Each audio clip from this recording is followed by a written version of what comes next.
Кылымдар таазим кылган ай, кудурет бакыт сунган ай, көңүлдү нурлар кубанткан кут болсун Рамазан ай. Эселеп берилген сооптордун ээси болуңуз. 24 ТВ жана Маралдан орозо кебин угуңуз. Күнүгө куттуу орозо программасы.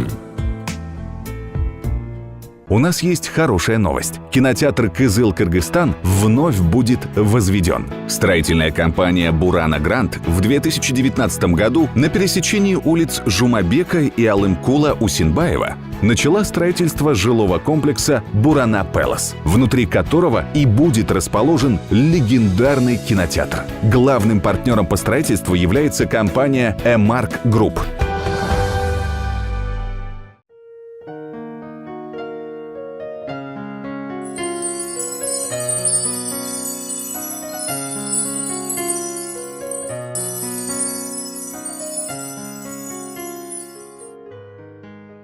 Bir bölmөнүн ичинде 4 чырак шооласын чачып күйүп, бирок ошол эле учурда акырындап өчүп бара жатты.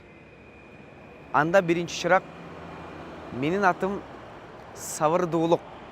Бирок менин адамдарга такыр керегим жок экен. Адамдар аябай сабырсыз болуп, бири-бирине өтө корс мамиле кылып, уруш талаш көп болуп жатат. Мен адамдарга керегим жок болгондон кийин өчө берейин дейт. Экинчи чырак менин атым ишеним. Адамдар бири-бирине ишеничтен тайып, бири-бирине ишенүүдөн да алыстап, кыскасы ишенич да жоголуп бара жатат. Ошондуктан менин дагы адамдарга керегим жок экен. Мен дагы өчөйүн деп, ал чырактагы акырында өчөт. Үчүнчү чырак сүйүү. Менин адамдарга керегим убактылуу гана. Бир аз сүйүшөт же жалган махабатка байланышып, махабаттын туу чокусуна жеттик дегени менен адамдар ажырашууда. Адамдар бири-бирине жаман мамиле кылышууда. Ошондуктан сүйүүнүн дагы адамдарга кереги жок экен. Мен дагы өчүп бара жатам деп, ал чырактагы жалт өчөт. Ошол убакта бөлмөгө бир кичинекей бала чуркап кирип келе калат. Кирип келип, бул жер эмне караңгы? Мен караңгыдан корком деп, жанагы кичинекей бала ыйлай баштайт. Ошондо акыркы 4-чү чырак. Балам, ыйлаба. Мен өчкөн жокмун. Менин атым Үмүт. Үмүт өчпөсө, калган башка чырактарды жандандырууга мүмкүнчүлүк бар. Мен алардын кайрадан тутанышына себеп болом. Үмүттүн шооласы өчпөсүн дейт. Чындап эле, урматтуу бир туугандар, адамзат жашоодо кандай жашабасын, эч качан үмүтүбүздү үзбөйлү. Себеби үмүтсүздүк шайтандан деп пайгамбарыбыз айтып өткөндөй, пайгамбарыбыз бизди бактылуу жашоого, бейишке киришүүбүзгө сөзсүз түрдө кымындай ыйманы бардын дагы мүмкүнчүлүгү бар деген экен. Бүгүн ошол бардыгыбызды бейишибизге киришибизге себепкер болуп, жараткандын динин бизге жеткизип келген пайгамбарыбыз Мухаммед саллаллаху алейхи вассалам жана анын сүннөттөрү тууралуу кенен бир маек курмакчыбыз. Бизден алыстабай туруңуздар. أعوذ بالله من الشيطان الرجيم بسم الله الرحمن الرحيم ياسين والقرآن الحكيم إنك لمن المرسلين على صراط مستقيم تنزيل العزيز الرحيم لتنذر قوما ما أنذر آباؤهم فهم غافلون لقد حق القول على أكثرهم فهم لا يؤمنون إنا جعلنا في أعناقهم أغلالا فهي إلى الأذقان فهم مقمحون وجعلنا من بين أيديهم سدا ومن خلفهم سدا فأغشيناهم فهم لا يبصرون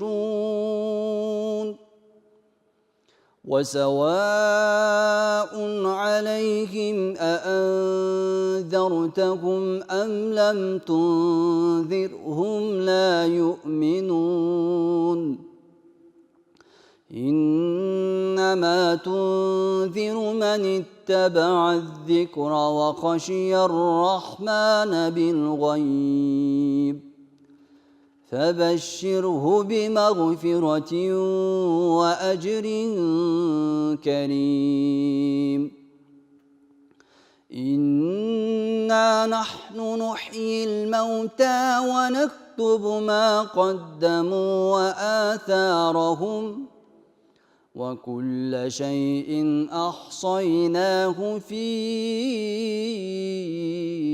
إمام مبين صدق الله العظيم. Алланын элчиси саллаллаху алейхи вассалам мындай дегенин уктум. О адамдар, өз ара саламдашууну кеңир жайылткыла, башкаларды тамактандыргыла, тууган урукка карашкыла, эл уктап жатканда түнкү намазды окугула. Мына ошондо аман эсен бейишке киресиңер.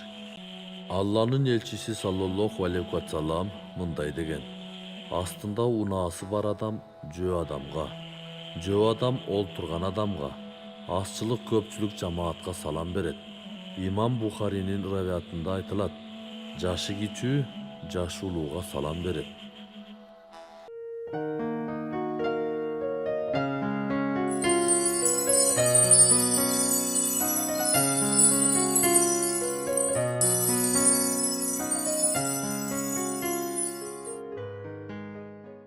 Мейримдүү жана ырайымдуу Аллах Тааланын аты менен баштайбыз. Ассаламу алейкум, урматтуу телегөрүүчү, кадырлуу бир тууган.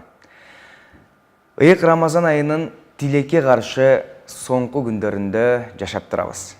Жараткан Аллахка ушул күндөр үчүн, ушул мүнөттөр үчүн дагы чексиз мактоолорду жана шүгүрлөрдү айтуу менен бүгүн Куттуу Орозо программасында кайрадан биз Адеп башаты коомдук прогрессивдүү фондунун мүдүрү Нурлан Субанов агайыбызды чакырып олтурабыз.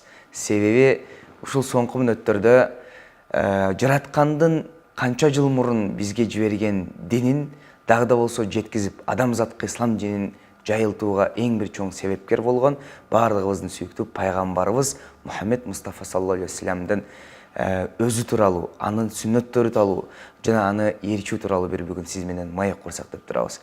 Бүгүн студиябыздын дагы, отурган жерибиздин дагы ордубуз өзгөрүп олтурат, себеби пайгамбарыбыз дайым жакшылык кылгыла, жакшылыктар аз да болсо уланып турсун деген эмеспи? Биздин ушул берүүбүзгө бир ай бою долбоорубузга демөөрчүлүк кылып, ушул жакшы маалыматтарды элибизге жеткизип калалы, сиздер менен биз да сооп алып калалы деп ушул Бурана Грант курулуш компаниясы демөөрчүлүк кылып, биз менен эриш аркы иш алып барышты. Бүгүн ушул керемет жердин дагы куттуу бир жакшынакай кеңсесинен бир жакшынакай маек курсак, пайгамбарыбыздын жакшынакай иштерин улантып жаткандарга, себепкер болгондорго биз дагы бир жакшынакай элдин батасын алсак деген бир максат менен сизди чакырып олтурабыз. Бүгүнкү негизги максатыбыз ушу пайгамбарыбыздын жолун улоочулар тууралуу болсо. Анан негизи пайгамбарыбыз бул Аллахтын элчиси экенин баардыгыбыз билебиз. Бизди ислам динин жеткизген улуу пайгамбарыбызды билебиз. Бирок сиздин оозуңуздан бул инсан тууралуу, бул улуу пайгамбарыбыз тууралуу угуш дагы бөлөгүрөөк. Ошондуктан пайгамбарыбыз ким деген суроого бир жооп берсеңиз алгачы. Бисмиллахиррахманиррахим. Мээримдүү жана боорукер Алла Тааланын исмине баштаймын. Адегенде ассаламу алейкум, урматтуу телегөрүүчүлөр жана радио угармандар. Кудай буйрса, тилекке каршы демекчи Рамазандын эң акыркы күндөрүндө турабыз. Бул күндөр бизге ушундай бир ганимат болуп Кудай Таала тарабынан берилди. Бирок бир айыбыз көз ачып жумганча өтүп кетти. Тилекке каршы ошон үчүн өкүнүү менен бул күндөрдү узатууга айлабыз жок. Албетте пайгамбарыбыз Мухаммад саллаллаху алейхи вассалам бул адамзаттын тарыхында, мындайча айтканда, ошол Кудай Тааланын бул дүйнөнү жаратуусундагы негизги максат болгон. Пайгамбарыбызга саллаллаху алейхи вассалам айтылган бир улуу сөздөрдөн эгер сен болбогонуңда мен бул ааламды жаратпайт болчумун деп пайгамбарыбызга Алла тааланын кайрылуусу болгон экен. Демек бул пайгамбар саллаллаху алейхи вассалам бул дүйнөнүн жаралуусунун негизги маңызы бул албетте биздин пайгамбарыбыз Мухаммад саллаллаху алейхи вассалам. Пайгамбарыбыздын көктөгү аты Ахмад, жердеги аты Мухаммад деп бул адам алейхисаламдын жаратылгандагы ошол бул сенин урпактарыңдан келүүчү улуу инсан болот деп пайгамбар саллаллаху алейхи вассалам ошол альхамдулилля шүгүрчүлүк биз ошол улуу инсанга үммөт болуп, мусулман болуп жаралып калганга шүгүрлөрдү айтышыбыз керек. Пайгамбарыбыз албетте 571 жылы ушул биздин календарь боюнча биздин заманда Рабиул Ауалдын 12-синде жарык дүйнөгө келген. Атасы Абдулла, апасы Амина энебиз бул инсандар пайгамбарыбызга ата жана эне болуу ушундай бактысына татыктуу болгон инсандар болгон. Пайгамбарыбыз албетте Хашим уруусунан, Курайш уруусунан деп туруп ошол азыркы убакта пайгамбарыбыздын азыркы убакытка чейин ошо пайгамбарыбыздын урпагы уланып ушул күнгө чейин келип отурат. Демек пайгамбарыбыз биздин ушундай улуу инсан, пайгамбарыбыз тууралуу дүйнөдөгү эмне деген инсандар, эмне деген ойчулдар, эмне деген аалымдар, эмне деген төкмө акындар том китептерди жазып, ырларды төгүп, бир чоң акын айткандай, мен ырларымды Мухаммедти ырларым менен мактаймын деп, ырларымды Мухаммед менен кооздоп алдым деген сыяктуу пайгамбар тууралуу айтып бүткүс дастандар, айтып бүткүс окуялар, айтып бүткүс бир сөздөр ушул күнгө чейин уланып келип, мындан ары дагы нечен деген жакшы сөздөр уланып кете берет. Дайым биз ушул ар бир ишти, ар бир амалды аткарууда пайгамбарыбыздын сүннөттөрүнө жараша аткарганыбыз дагы жакшыраак деп айтылат эмеспи? Анан карманганыбыз өзү ислам дининдеги ар бир мусулмандын кармаганы биринчи Куран, экинчи ушу пайгамбарыбыздын сүннөттөрү. Анан негизи ушу сүннөт деген сөздүн маанисин, анын бир улуулугун өзүңүз бир ачыктап берсеңиз. Сүннөт деген чындыгында бул пайгамбар жолу. Пайгамбар саллаллаху алейхи вассалам айтканга, мен ушул бул ааламдан өтүп кеткенден кийин дагы эки нерсе таштап кетип атам силерге. Таракту фикум, мен силерге ушул эки нерсени таштадым. Эгер ушул нерсени силер бекем кармасаңар, эч адашпайсыңар. Биринчиси ушул Куран, экинчиси сүннөт деп айтылат. Эми сүннөт деген сөз бул мындай айтканда мааниси жакшы мүнөз, же болбосо бир жол, же болбосо бир эреже дегенди билдирет. Мындай так мааниси, түз мааниси кыргызчага отургондо. Сүннөт деген сөз эгер бул фарз, анан сүннөт деген сөз айкалыштар менен бирге келсе, анда бул сүннөт албетте хадис, Куран фарздын жанындагы ошол эменин жанындагы фарздын жанындагы ибадат болуп эсептелет. Эгерде бул Куран менен айкалышып келсе, Куран жана сүннөт болуп келсе, анда бул хадис, пайгамбарыбыздын айткан сөздөр болот. Жөнөкөй эле сүннөт болуп келсе, анда бул сүннөт деген сөз пайгамбарыбыздын жашоосу, жалпы эле пайгамбарыбыздын ибадаты, пайгамбарыбыздын ошол Кудайга болгон ишеничи, акыйдасы, деги эле адеп ахлак биздин жашообуздагы ошол жашап көрсөтүп өткөн бардык нерсеси. Бул сүннөт Куранда Алла Таала тарабынан так белгилүү айтылбагандыктан, эгер айтылгандан аят болуп калмакта, айтылбагандан пайгамбар саллаллаху алейхи вассаламдын кээ бир иштерди аябай такай жактырып аткаргандыгы, же болбосо кээ бирлердин аткарып атканын көрүп унчукпай коюусу, же болбосо күнүмдүк жашоосундагы кылып аткан иштерин баары сүннөт болуп эсептелет экен. Демек сүннөт бул адегенде үчкө бөлүнөт. Биринчиси сүннөт муаккада деп туруп, ошол пайгамбарыбыздын эң биринчи бекемделген сүннөттөрү. Бул сүннөт эң эле адегенде баамдат намазынын 2 рекет фарздын астындагы 2 рекет сүннөтү. Пешим намазынын, шам намазынын, куфта намазындагы сүннөттөр бул сүннөтү муаккад бекемделген сүннөттөр. Андан кийинкиси гайру муаккад деп коет. Ал бекем болбогон, бирок аткарылса сооп алынып, аткарылбаса күнөө болбогон сүннөттөр. Бул ошол асыр намазындагы сүннөттөр бар экен, куфта намазынын астында 4 рекет сүннөт бар, ушул сыяктуу. Андан кийин заваид сүннөттөр деп коет. Бул заваид пайгамбарыбыздын ошол күнүмдүк кылган иш аракеттери, жегени, ичкени, уктаганы, бирөө менен болгон мамилеси, ушулардын баары заваид сүннөттөргө кирет. Эми сүннөт деген ушундай бир чынында бир имам Маликтен улуу инсан айткан экен, сүннөт бул Нух пайгамбардын кемеси сыяктуу депчи. Эгерде кимде ким ошол пайгамбардын сүннөтүнө илешкен болсо ал кутулат. Кимде ким илешпей калган болсо ал эмне болот, чөгүп кетет деген сыяктуу, кеме жок чөгүп кетет деген сыяктуу. Эми сүннөт бул жалпылап алып караганда пайгамбарыбызга болгон сүйүү экен да, пайгамбарыбызга болгон сүйүү. Демек пайгамбарыбыз саллаллаху алейхи вассаламдын ошол сүннөттөрүн чын көңүл менен аткарган инсан пайгамбардын шапаатына ээ болот. Жок деп аткарбай эле койгон инсан ал эч кандай азапты албайт. Себеби бул сүннөт иштер. Жок, аткарбайм, мага кереги жок деген инсандын балким ыйманына доо кеткен же болбосо балким ыймандан чыгып кетет деген да бир коркунучтар бар. Ошон үчүн пайгамбар саллаллаху алейхи вассалам айткан, менин сүннөттөрүм, ким мени эгер сүннөтүмдү ээрчип жашаса, ал бейишке кирет. Эгерде кимде ким баш тарткан болсо, ал бейиштен да баш тартат деген экен да.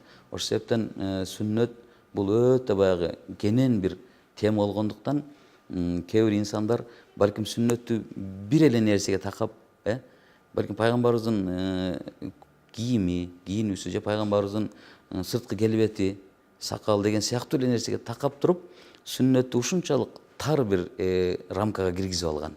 Бирок чынына келгенде сүннөт деген бул аалымдардын бизге айткан эмелеринде, жоромолдорунда өтө бир чоң тема. Ошо Нух пайгамбардын кемеси сыяктуу сүннөттү ким карманса деңизге чөкпөй кала турганчалык деңгээлде. Демек пайгамбардын жашоосу баары сүннөт.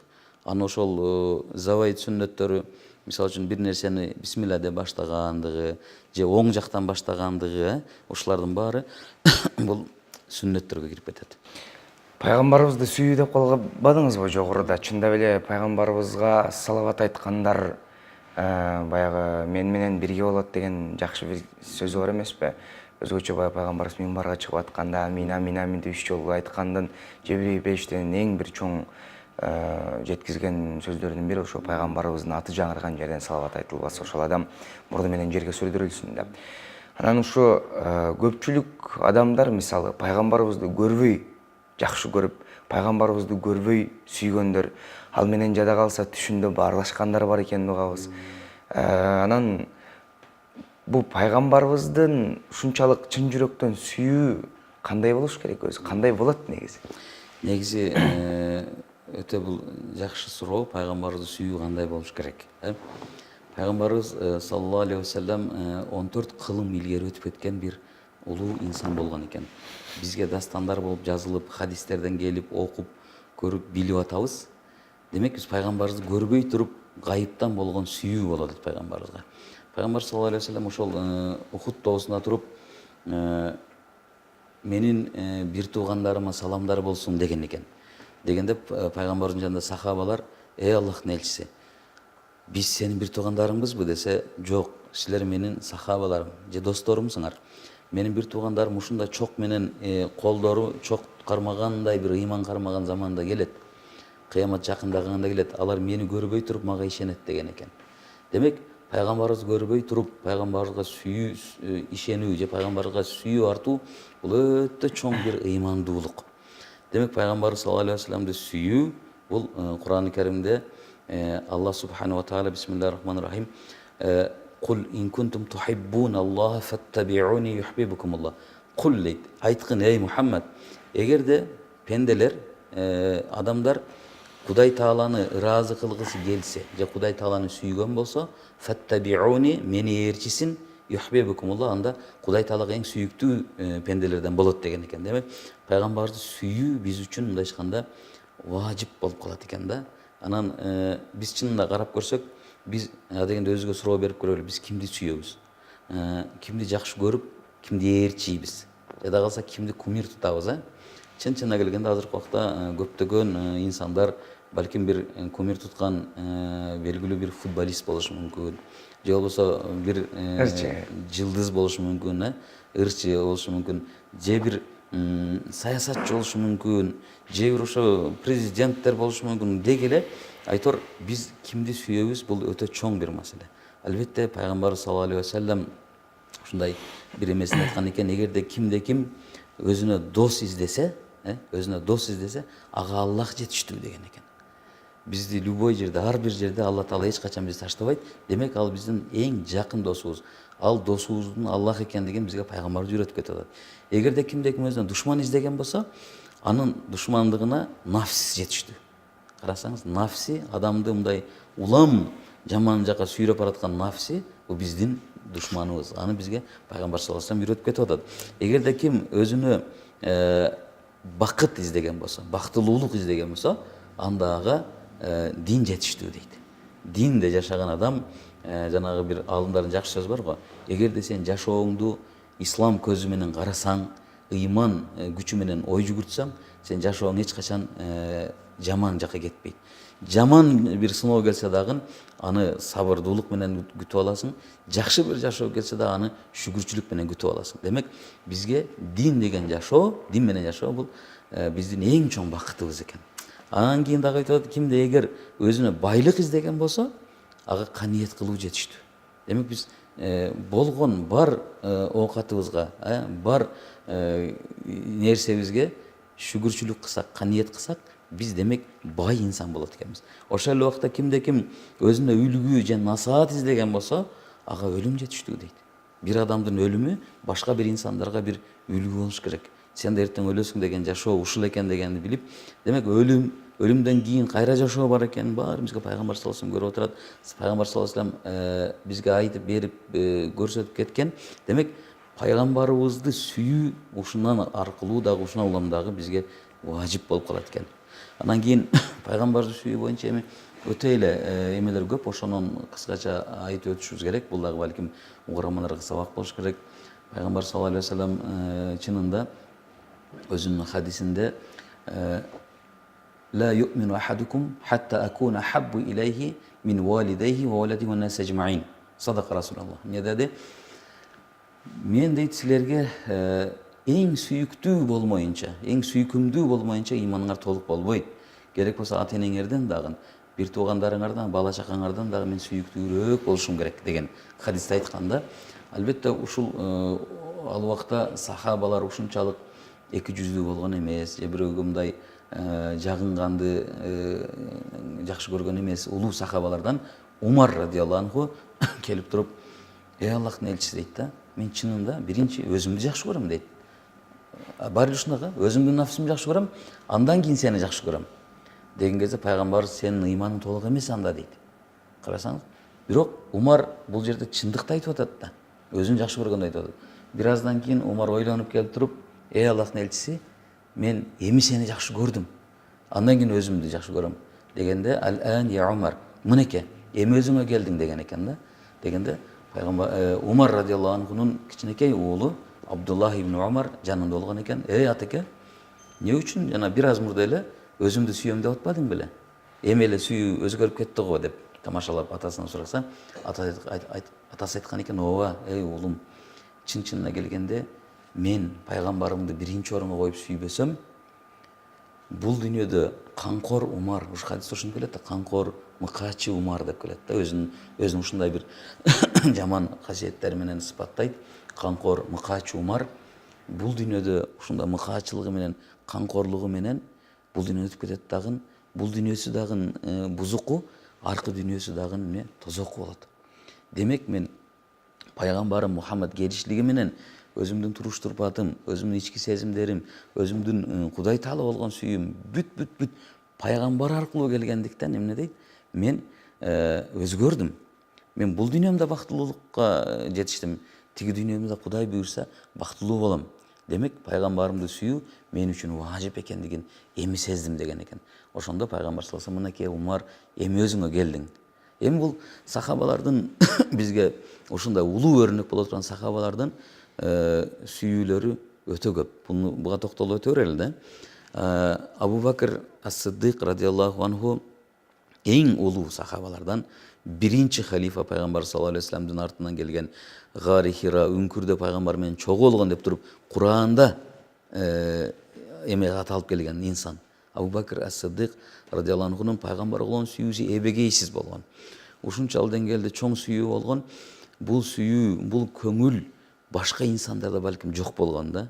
Пайгамбарыбыз экөө ошол эмеден Меккеден Мединага хижрат кылгандагы шериги болуп, талаада ысык чөлдө калып калганда ушунчалык суусап суулары түгөп эмне кылышты билбей калат. Бирок да тетекта алыста бир алачык көрүнөт. Ошол жерде бир жалгыз кемпир төөлөрү менен эчкилерин ошо сүт саап ошентип жашап аткан кемпирди алыстан көрүп туруп, Абу Бакр ас-Сыддык пайгамбар саллаллаху алейхи вассаламды отуруп туруңуз, мен барып суу сурап келейин деп жанагы кемпирге барып бир чөйчөк сүт алып келет экен. Сүт алып келип, мен өзүм ушунда суу сап турсам да өзүм ичпейин, биринчи пайгамбарым ичсин, менин эң жакын досум ичсин деп туруп ошончо жерден көтөрүп келип пайгамбарыбызга берет. Пайгамбар саллаллаху алейхи вассалам өзүң ичпейсиңби? Жок, биринчи сиз ичесиз. Анан пайгамбарыбыз бир убакта жана чөйчөктү көтөрүп иче баштайт экен. Пайгамбарыбыз ичкен сайын Абу Бакр Сыдыктын өзүнүн оозу менен айтылган немеде пайгамбарым дейт, жана сүттү ичкен сайын менин суусундугум гана баштады дейт да. Ушунчалык сүйүү, карасаңыз.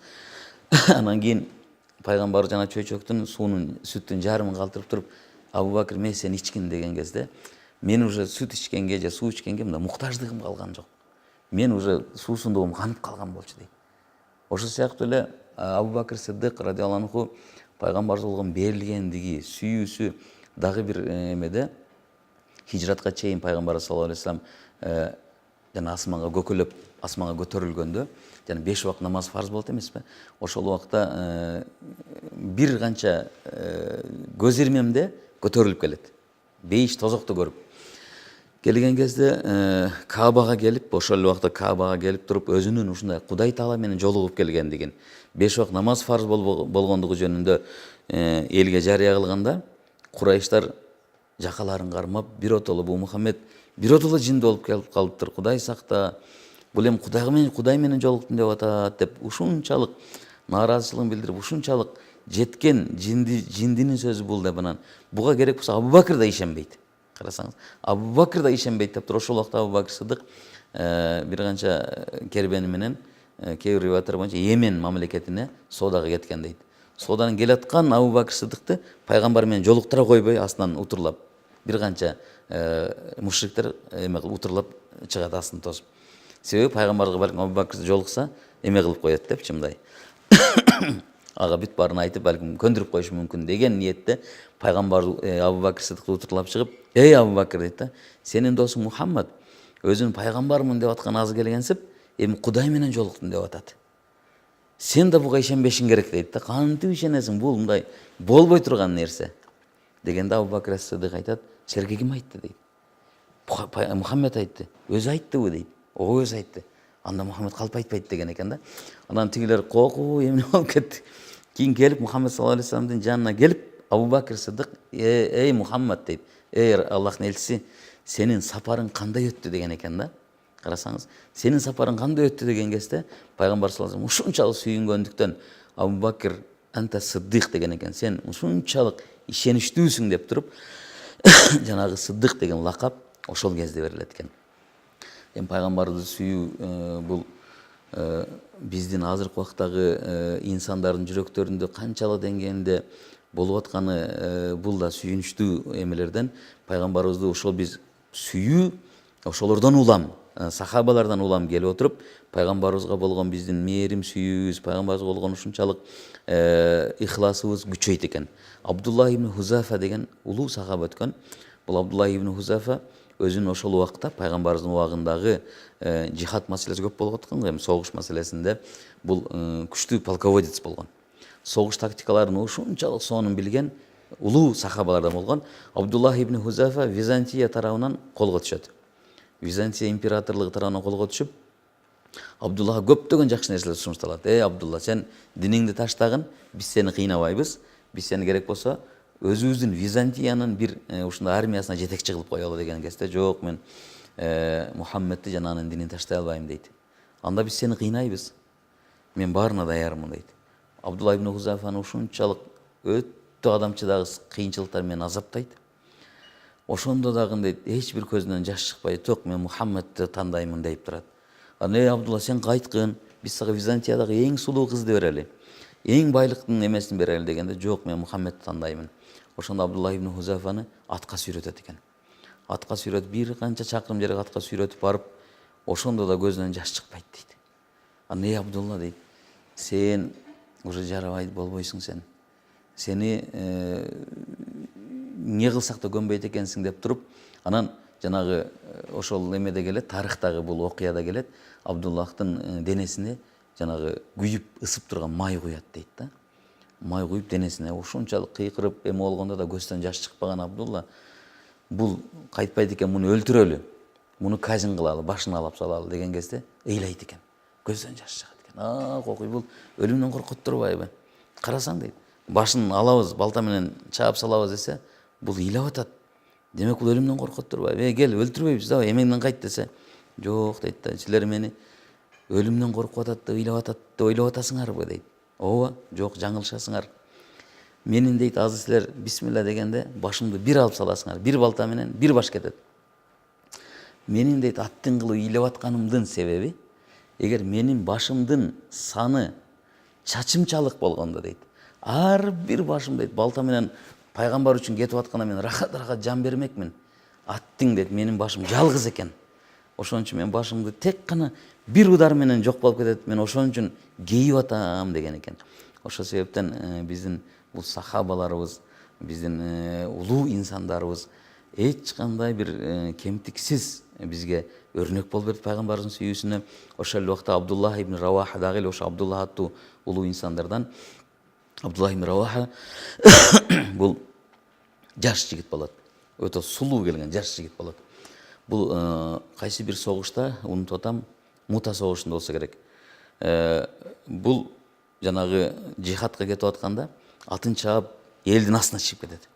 Ушунчалык Аллаху акбар деген өзүнүн жанын шейит кылып кеткенге чейин даяр болгон Абдуллах ибн Хузафа Аллаху акбар Мухаммедтин дини деп астына чаап кетет да. Кийин анан шайтан келет экен. Шайтан булар менен кадимгидей сүйлөшкөн. Улуу сахабалар, олия инсандар, шайтандар булар менен жиндер аралашкан да. Шайтан келет экен, Абдулла дейт экен да, сен эмне кылып атасың? Эли катар жүрбөйсүңбү? Жок, мен Мухаммедтин дини үчүн астына чыгышым керек. Дегенге айтыптыр, Абдулла, сен азыр өлүп каласың. Мединада билесиң, ушунда сонун бакчаң бар. Курма дарагы бар, бакча бар. Сен өлүп калсаң, бул бакчаң кимге калат? Десе, эч кандай көңүл бурбай уруп кете берет. Шайтан ойлонот. Бул жакында үйлөнгөн да. Жакында үйлөндү.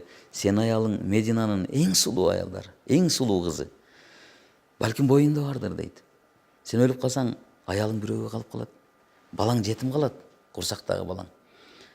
Кайтарыш керек да, жанагы жигитти кайтарыш керек деген кезде Абдулла ошол жерден атын бурат экен. Токтоп туруп атын бурган кезде шайтан сүйүнүп калат экен. Мен мына ишим эме болот. Ишке ашып атат максатым деген кезде, Курайыштар, арабтар деп кыйкырыптыр. Менин досторум, билесиңер, менин Мединада ушундай сонун курма бакчам бар. Валлахи, Кудай Таала касам айтам, пайгамбарыбыздын жана казынасына өткөрүп салдым, садака кылдым деген экен. Билесиңер, жакында үйлөндүм. Менин аялым Мединанын эң сулуу келин, эң сулуу кызы деген экен. Мен аялыма талак бердим деген экен. Караңыз, бул деген пайгамбарга болгон сүйүү, пайгамбар саллаллаху алейхи вассаламдын динине кызмат кылуудагы жинди болуп аткарган кызматтары. Бул сүйүү Кудай буйрса пайгамбардын астындагы ушундай Аллах Тааланын астында ушундай таразыга коюла турган ат көтөргүс сүйүүлөр, ат көтөргүс жүк болгон сүйүүлөр. Бул окуялардын аркасында чындап бул жөн эле окуя эмес, бир улуу иштер, улуу кадамдар жана улуу бир максаттар турганы чындап сезилип турат. Кудайым ошол сүйүүнү бардыгыбызга насип кылсын дейли. Урматтуу телегөрүүчүлөр, урматтуу радио угармандар, сиздер куттуу урматтуу программасын угуп жатасыздар. Бүгүн биз пайгамбарыбыз жана анын сүннөттөрү тууралуу маек куруудабыз. Куттуу студиябыздын коногу Адеп Башаты коомдук прогрессивдүү фондунун мүдүрү Нурлан Субанов агайыбыз. Азыр кыскача жарнамалык түрмөккө кезек берип, андан соң уктуруубузду берүүбүздү улантсак, биздин демирчүбүз Бурана Грант курулуш компаниясы аталган компаниянын кыскача жарнамалык ролиги. Ошондой эле биздин кесиптештерибиз атайын ушул ыйык Рамазан айарында мекендештерибиз менен ооз ачууларга катышып келген. Ошол видео сюжетке дагы көңүл буруп, андан соң экинчи бөлүмдө амандашалы. Алыстабай туруңуздар.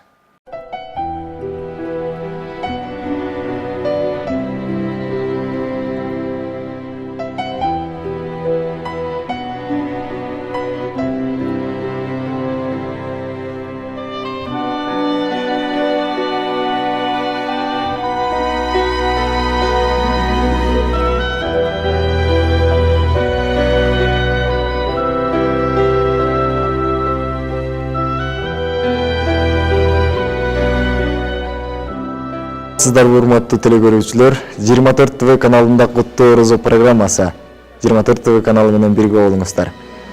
12 айдын султаны болгон улуу Рамазан айында жүрөктөрдү иманга толтуралы. Жана ушул айда кимде ким садака бере турган болсо, ал садаканын сообу 70 эсе болуп кайтат деп айтылат эмеспи? Мына биз бүгүн Жаңы Жер айылында Адип Башаты коомдук фонду тарабынан уюштурулган ифтар, тагыраак айтканда ооз ачуу тамагына баардыгыңыздардын көңүлүңүздөрдү бурмакчыбыз.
Жаңы Жер айыл аймагында Адип Башаты коомдук фонду менен бирге ооз ачуу тамагына чогуу күбө болдук. Орозо айында туткан орозоңуздар кабыл болсун, жүрөгүңүздөр иманга толсун. Келерки эфирибизге чейин сак саламатта калыңыз. Кроме кинотеатра, в жилом комплексе Бурана Пэлас для горожан будут доступны летняя терраса с панорамным видом, детская игровая площадка в свободной от автомобилей зоне и двухуровневый подземный паркинг, оснащенный датчиком контроля состояния воздушной среды и пожарной сигнализацией. Жилой комплекс Бурана Пэлас – это престиж и высочайший уровень комфорта современной жизни рядом с историей.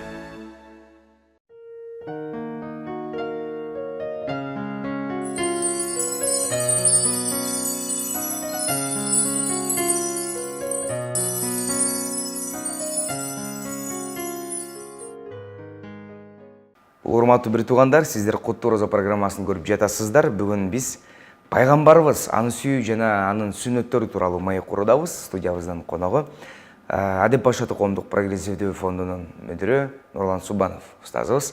Нурлан агай, ушул пайгамбарыбыздын жашоосу тууралуу маек куруп жатканда, ага пайгамбарыбызга жакындоо үчүн кандай дагы эң жакшы амалдар бар?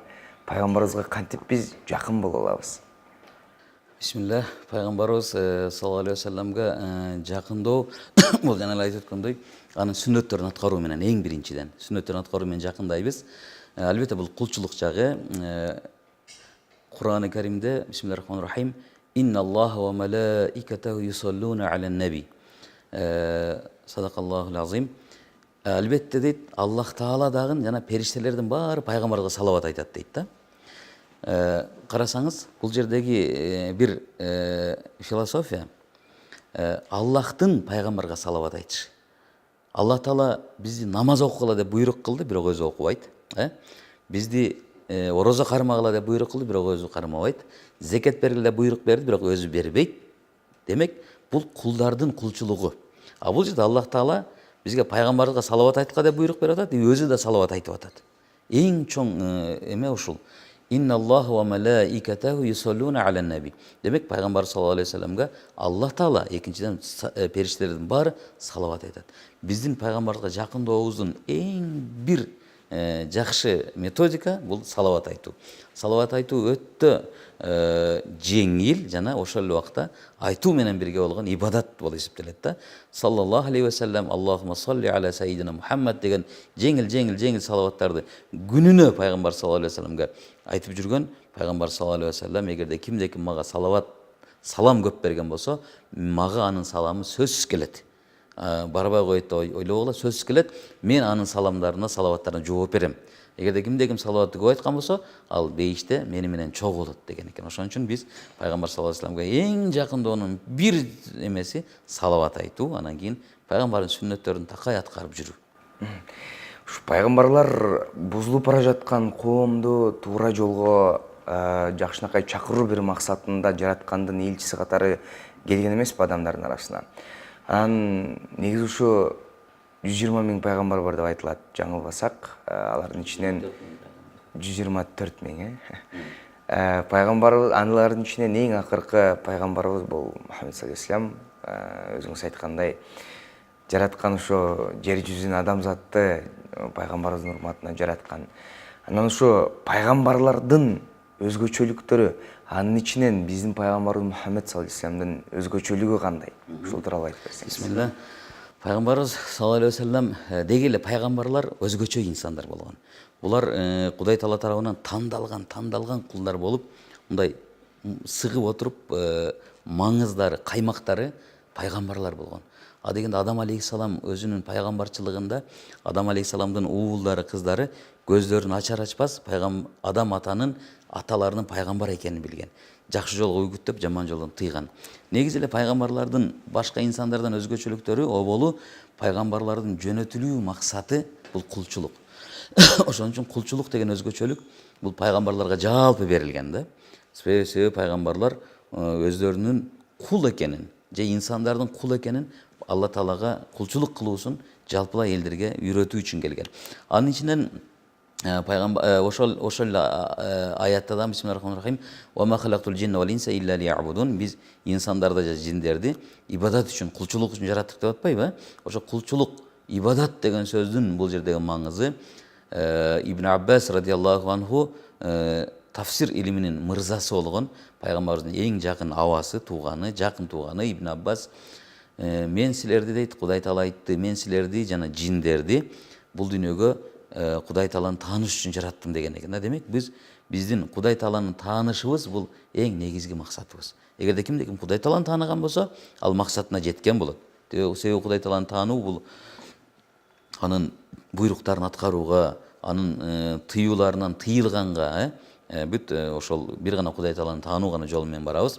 Андан кийин пайгамбар саллаллаху алейхи вассалам ошол деги эле бүт пайгамбарлар сыяктуу кулчулук эмеси менен келди. Эми алардан өзгөчөлөнүп пайгамбар саллаллаху алейхи вассалам мен дейт башка пайгамбарлардан өзгөчөлөнүп инсандарга анан жиндерге келдим деген экен да. Ана карасаң өзгөчөлүктүн эң чоң эмеси бир эле инсаниятка эмес, жалпы инсаниятка, жада калса жиндерге да келдим деп туруп өзүнүн өзгөчөлүгүн айткан. Башка пайгамбарлар балким бир урууга келген, бир коомго келген, балким бир улутка келген, а пайгамбарыбыз жалпы инсаниятка келдим, ошол эле убакта жиндерге өзгөчөлөнүп.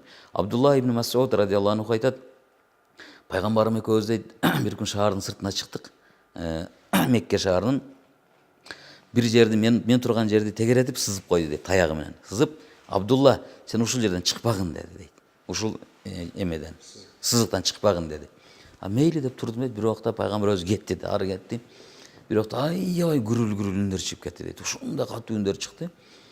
Бир топтон кийин пайгамбарыбыз келди дейт. Мен жана эмеден чыгып барып пайгамбарымдан кабар алгым келди дейт. Эмне болуп атат? Балким бир проблемага туш болуп калдыбы. Бирок пайгамбарым не деди? Мени жана сызыктан чыкпагын деген болчу. Ошон үчүн туруп турдум дейт. Бир канча убакыттан кийин пайгамбар келди дейт. Анан Аллахтын элчиси, сага эмне болду деп сурасам, мен жиндер менен көрүштүм деген экен да. Жиндер мага келип ыйман келтирди. Ошол да кээ бир ыйман келтирбеген жиндер менен ыйман келтирген жиндер эмне болду дейт? Ошол жерде мындай кагылыш чыкты дейт. Ошонун сен укканың ушул деген экен.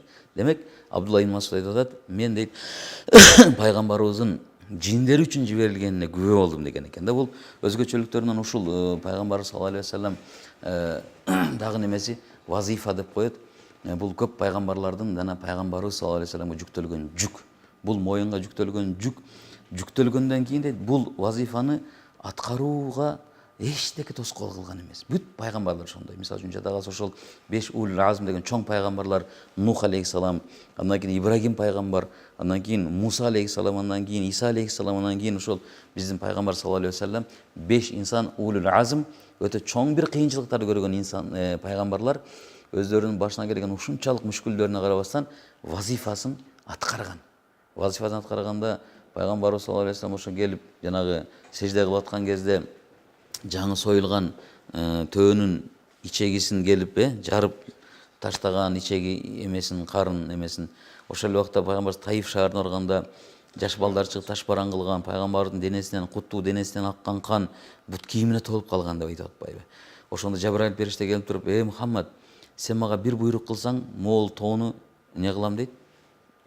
Элди бастырып, оодарып салам деген кезде пайгамбар жок дейт да, ушул жерден келечекте бир ыймандуу инсан чыкса, менин максатым жеткен болот дейт да. Мен максатыма жеткен болом.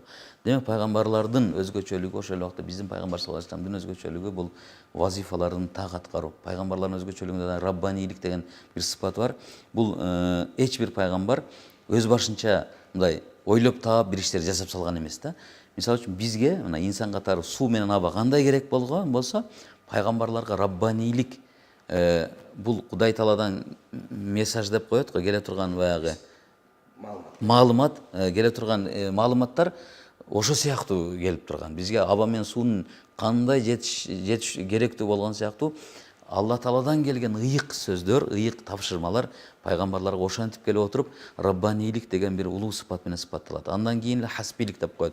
Хасбилик деген өзгөчөлүк бул пайгамбарыбыздын саллаллаху алейхи вассалам эч бир дегиле бүт пайгамбарлар Аллахтан гана үмүт кылган, башка эч мисалы үчүн кылып аткан материалдык же моралдык бир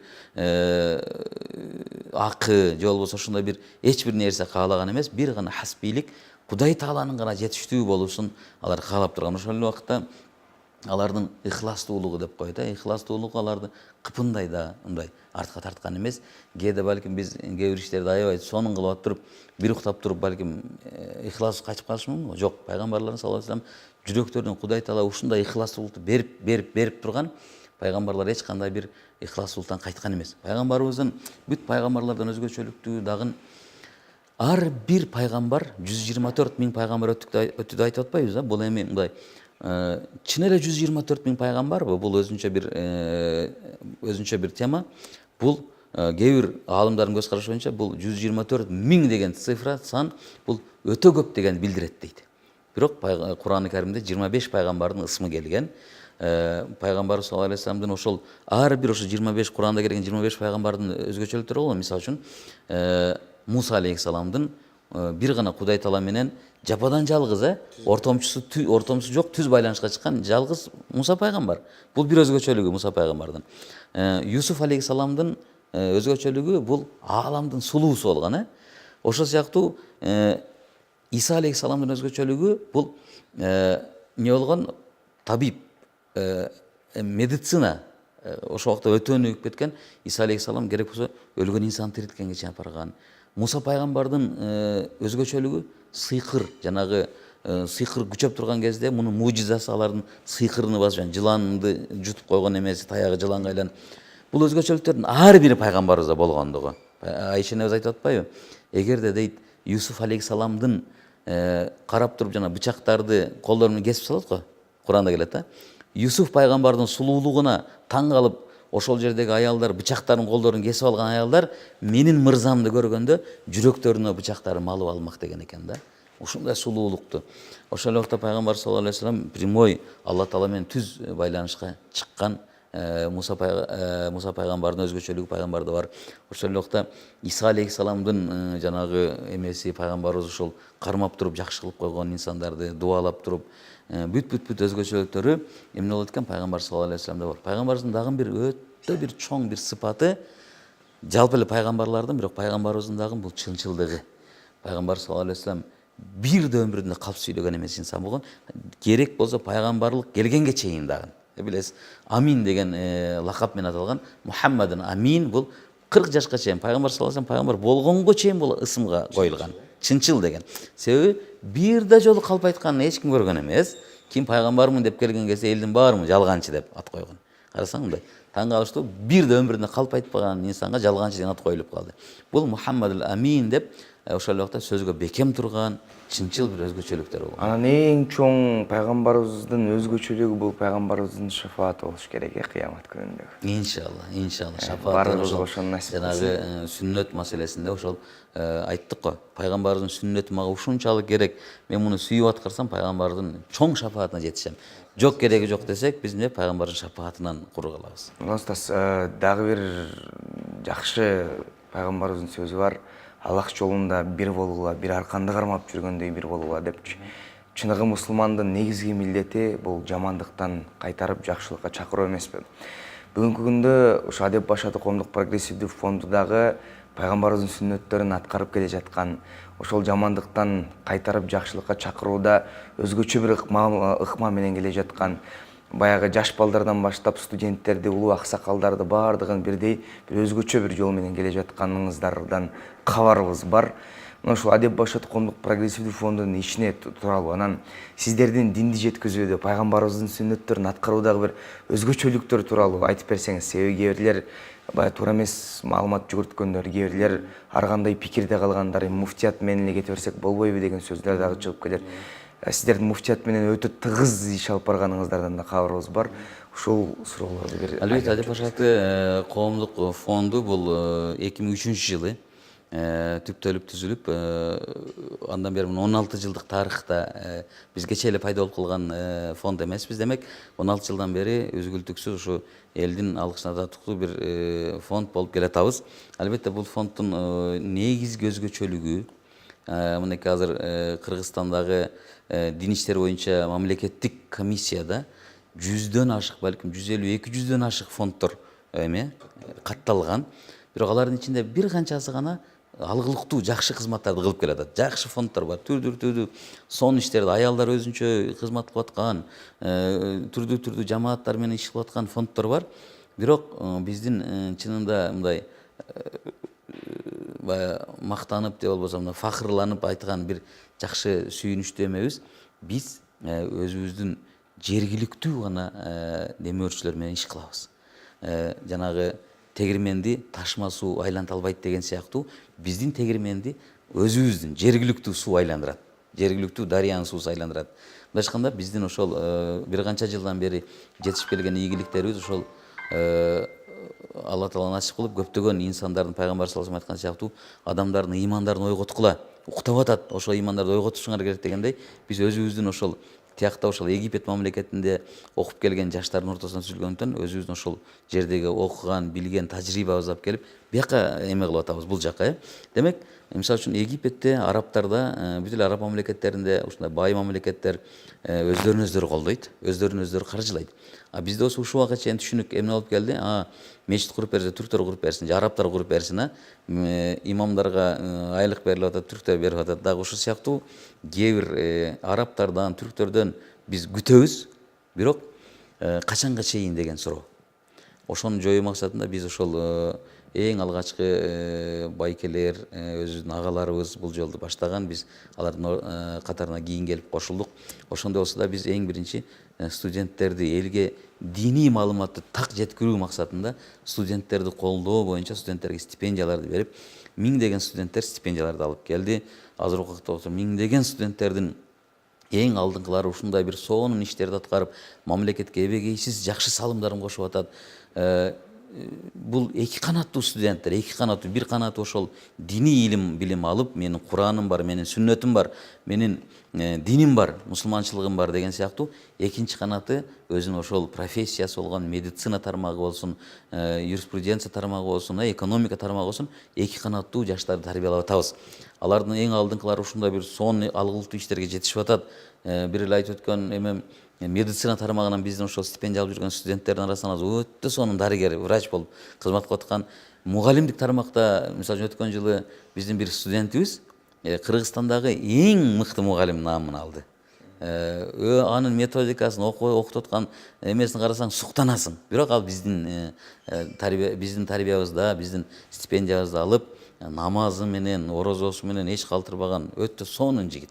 Ушуну мен ошолорду эстеген сайын аябай сүйүнөм, себеби бул биздин кылган кызматыбыз. Жок дегенде биздин стипендиант болгон, биздин фонддон таалим алган жигиттер, кыздар эң бир камкор ата, бир үй бүлөнү кармаган, бир үй бүлөнү тарбиялаган эң бир камкор эне болуп туруп өздөрүнүн кызматын жакшыртып баратат. Демек фонд көп иштерди кылып атат. Албетте бул пайгамбарыбызды таанытуу максатында эбегейсиз Кыргызстанда бул кезге чейин болуп көрбөгөн 10 миңдеген адам катышкан пайгамбарыбызды таанытуу китеп жарыш конкурстарын уюштуруп келатабыз. Ошо Китеп окуу, умрага жөнөтүү. китеп окуу конкурсу бул кызыктыруу максатында акчалуу сыйлыктарды коюш керек. Себеби адамдарды бир мындай кызыктыруу нерсе көрсөтүш керек экен. Умрага эң алдыңкы орундагандарды умрага жиберип атабыз.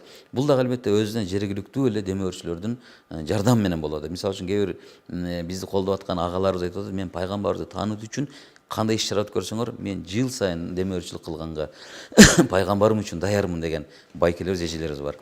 Ошол эле Куран жарыш, мисалы үчүн Куран жарыш Кыргызстанда мына быйыл 9-жолу болуп өттү. Бул жерде дагы ошол демөөрчүлөр айтып атат, эмне үчүн күрөшкө же улакка машиналар сайылып атат, ушундай чоң приздер коюлуп атат. Биз Куран жарышына кое албайбыз деп туруп, кийинки убакта акыркы убакта жакшы приздер коюлуп, Кыргызстандагы ошол Куран жаттап аткан инсандардын саны көбөйүп, Кудай буйрса бир жакшы бир салым коштук деп айтам.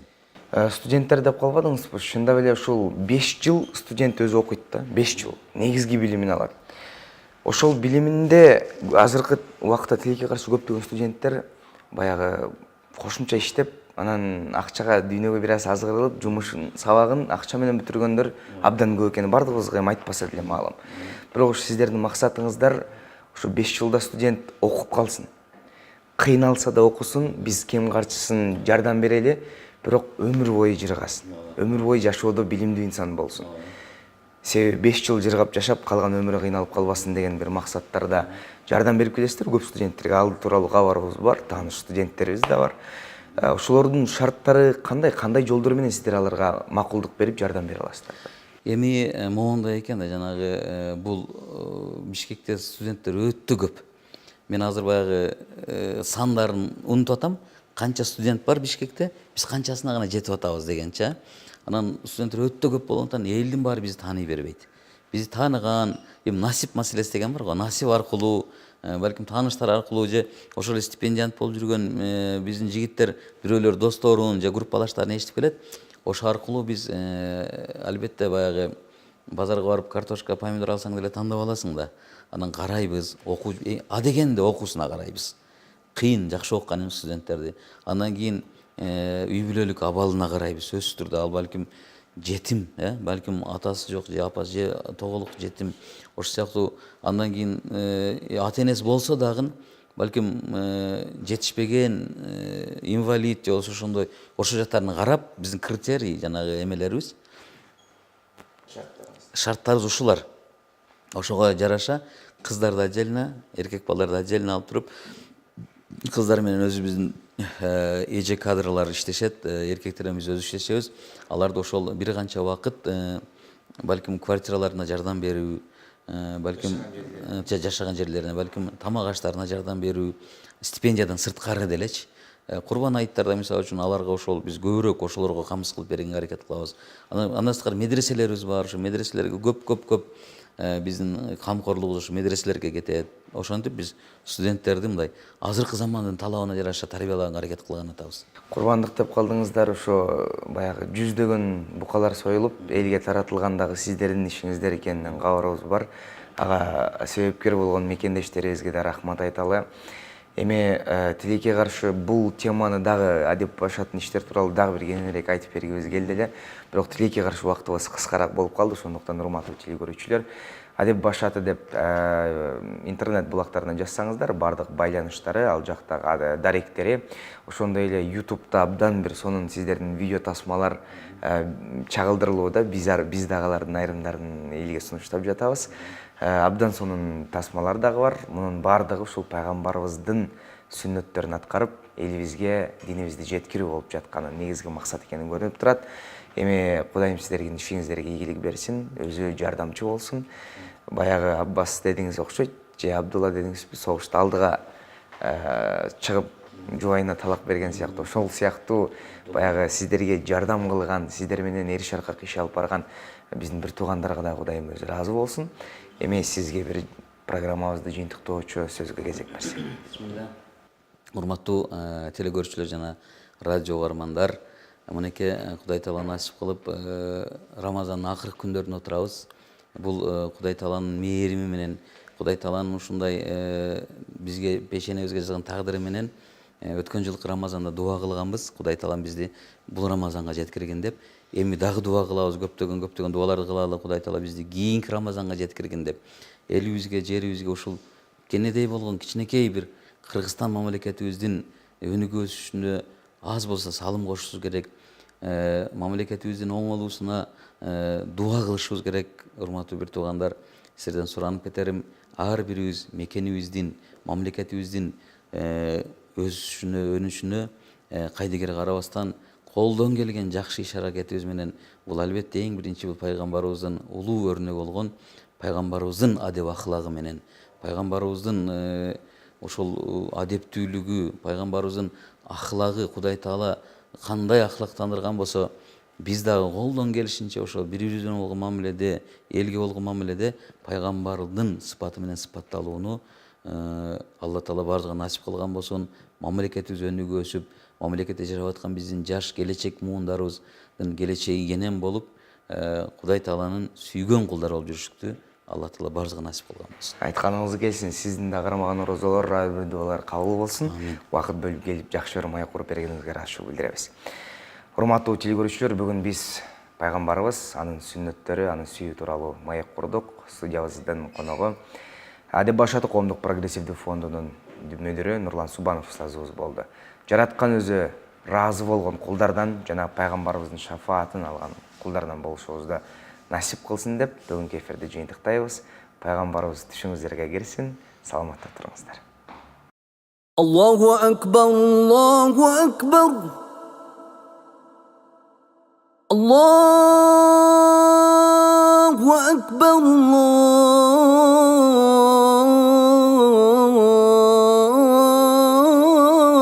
Allahu Ekber. Eşhedü en la ilahe illallah.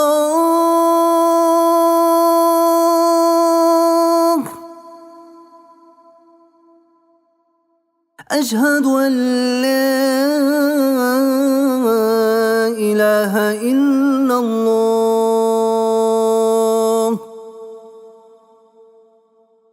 أشهد أن محمدا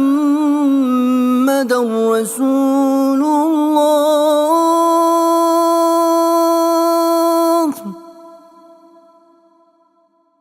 أشهد أن محمد رسول الله.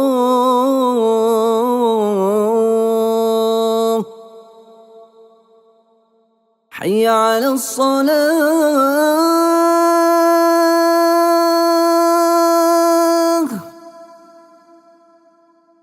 حي على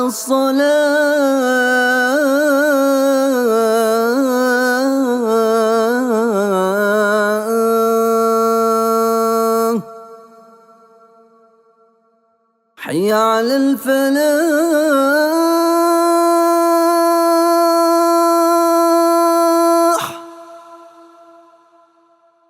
حي على الفلاح.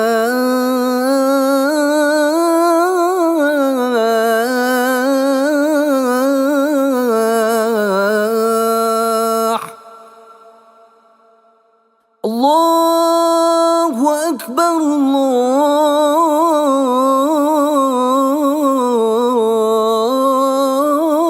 الله أكبر. لا إله إلا الله.